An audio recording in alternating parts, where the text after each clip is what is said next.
OpenAI is in advanced talks with Johnny Ive of iPhone fame, Steve Jobs' long-term collaborator, and Masayoshi-san of SoftBank to raise more than $1 billion to build the iPhone of AI. Altman and Ive have been having brainstorming sessions in Ive's San Francisco studio about what a consumer product centered around OpenAI would look like. It's very early stages, and Sun has pitched a role for ARM in the development, his chip company that he recently took public. They also discussed Masa and Altman creating a company that would draw on talent and tech from their three groups, with SoftBank putting in $1 billion in seed. And then also OpenAI is discussing a secondary share sale that would value the company at between $80 billion and $90 billion. This would be 3x the most recent valuation. Reportedly, though, to their credit, they are on track to generate $1 billion in revenue in 2023. I'm not sure how much of that is the $20 a month subscription. That'd be pretty extraordinary if that was those personal subscriptions.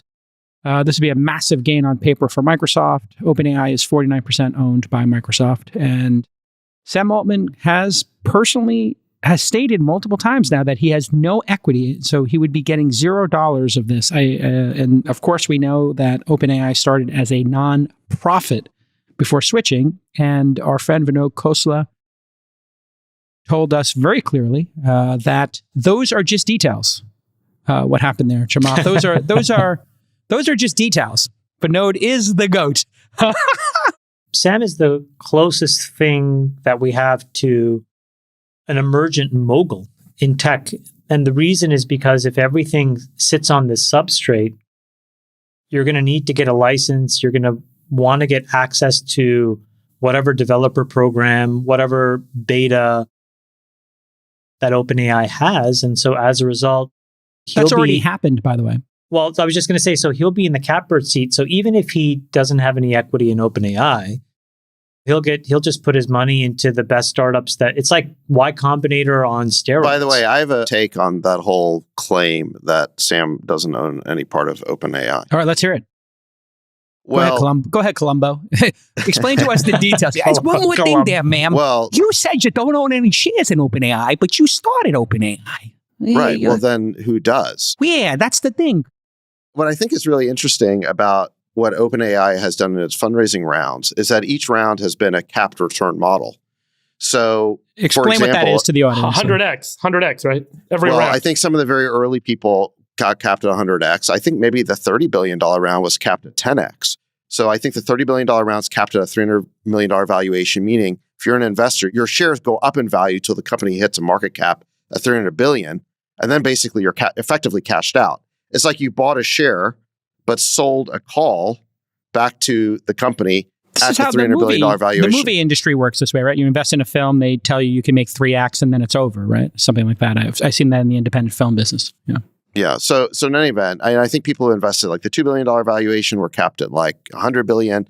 I heard that employees who were getting stock options are capped at $100 billion, or they were way back when they started granting these things. Okay. So my point is that if OpenAI turns into one of these companies like a Google, ends up in the $1 trillion club, then nobody's going to own anything because they will have already long ago. Well, they'll keep selling new interest. Like the new interest will end up being like 8%. No, because what will happen at the end is the new people that buy in at that higher price, that buy out the early investors, they're getting effectively things like 8% return. It turns into debt eventually. It turns into some... I think what's really going on here is somebody has to own the residual value of the company. Call it the far out of the money call That's option. how they get around the IRS problem of it being non-equity. That's how they say that it's not equity in a private corporation. Yeah, but I think what's so brilliant about it is, okay, so look, Sam set up this foundation. It's a nonprofit, but he controls that effectively, right? Yep. So yes, he technically is not an owner of the shares. The foundation is. But what can't you do with the foundation that you could do with personal ownership other than maybe buying a personal residence? I mean, you can buy a plane, I think. Look at the Church of Scientology. They own a lot of real estate. So my point is, not only do I think that Sam really owns OpenAI through the fig leaf of this foundation, I think he owns 100% of it. In the event that the call option is struck, meaning it ends up being $1 trillion company. Are you saying Sam is L. Ron Hubbard in this example? Let's not speculate too much. Why? Oh, it's just details, right? As Vinod said, those are just details. I am speculating, but I think it's informed speculation. If you wanted to become the world's first trillionaire and you were extremely premeditated about it, clever and premeditated about it, what would you do? Number one, you would want to choose a moonshot type area that was a world-changing technology. AI certainly qualifies. Sure, ultimate. So does cold fusion. Maybe crypto does. As I understand it, Sam has bets in all three of those areas. Number two, you would want to figure out a way to own as much of it as you could, really 100% if you could. And that's a very hard thing to do when you're running a capital-intensive startup. But investors tend to underestimate the power law and the value of the far out of the money call option. So maybe you can get them to sell that back to you really cheaply. And third, if you're really farsighted, you would want to insulate yourself against populist anger from being the world's first trillionaire. Ooh. So you would basically put your shares in a nonprofit foundation where you're not really sacrificing that much of control or the ability to control the asset, but it gives you tremendous I love defense. This conspiracy theory. Where did you come up with this? Is this like, this is genius. This is genius. Did just you and Peter Thiel talk about this over chess or something? How did you construct this? And you're saying this is informed. I love Financial Conspiracy Corner. I think it rivals Science Corner. Let's get the tinfoil hats out. It's really freaking Friedberg out that we're even doing this. Diametrically opposite to Science Corner. Is it a conspiracy or is it just reality? I think if you are even 1% right, the combination of lawyers and accountants that would leak this and the number of people that were part of the origination of the foundation that would want to sue will be very high. That's just the natural state of things in these kinds of things. There seems like a lot easier way. But what have I said other than the fact that it was sort of premeditated, which that's not the right word. That premeditated sounds too nefarious.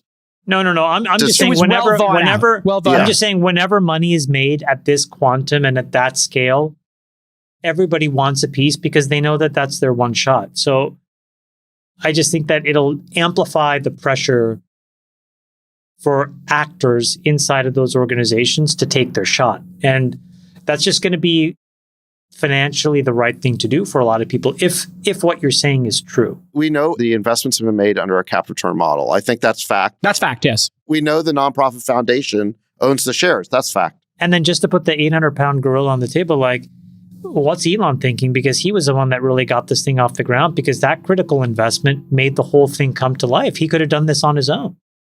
Yeah. How much does he own? Zero. Fascinating. Zero.